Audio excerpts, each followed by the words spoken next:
बॉलीवुड की दुनिया कहानियों से भरी है, लेकिन कुछ कहानियां पर्दे के पीछे से निकलकर इतनी मशहूर हो जाती हैं कि उन पर सालों तक बहस चलती रहती है।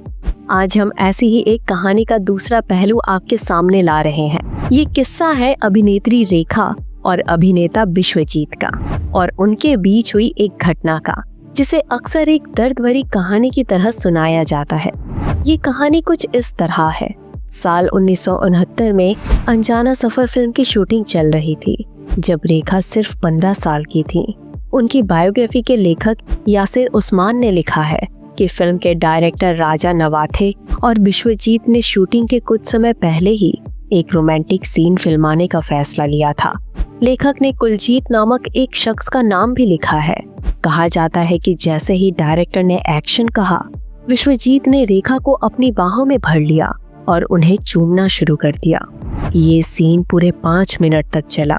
इतना ही नहीं, ये नज़ारा देखते वक्त सेट के क्रू मेंबर भी तालियां बजा रहे थे। जब विश्वजीत ने रेखा को छोड़ा तो उनकी आंखों में आंसू थे।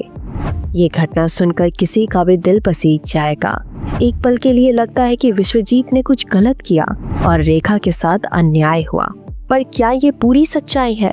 उस किसिंग सीन के कारण फिल्म बीच में ही अटक गई। सेंसर बोर्ड ने सीन हटाने को कहा, लेकिन प्रोड्यूसर्स ने सीन हटाने के बजाय सेंसर बोर्ड के खिलाफ कोर्ट में केस दायर करते हुए फिल्म को और भी ज्यादा विवादास्पद बना दिया। कोर्ट ने भी फिल्म मेकर्स के पक्ष में सुनवाई देते हुए कहा, किसिंग सीन 2 लोगों का पर्सनल मामला है। अगर उन्हें कोई आपत्ति नहीं है तो किसी तीसरे को भी नहीं होनी चाहिए। इस वजह से फिल्म 10 साल बाद यानी 1979 में 2 रास्ते इस नाम के साथ रिलीज हुई। पर इस कहानी का दूसरा पहलू इससे भी ज्यादा चौंकाने वाला है। उसी साल जब ये विवाद भारत में सुर्खियां बटोर रहा था, अमेरिका की मशहूर मैगजीन लाइफ ने इस घटना को किसिंग क्राइसिस ऑफ इंडिया का नाम देकर छापा। लेकिन मैगजीन ने सिर्फ खबर छापी नहीं, बल्कि उन्होंने रेखा और विश्वजीत दोनों को अमेरिका बुलाया और उस चुम्बन के सीन को दोबारा फिल्माकर उसकी तस्वीरें अपने कवर पेज के लिए खींची।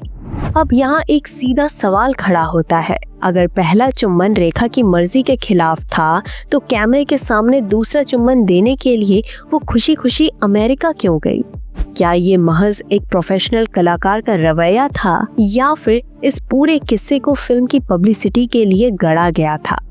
अभिनय की दुनिया में जहाँ हर कहानी एक किरदार होती है, क्या हमदर्दी की ये कहानी भी एक किरदार थी?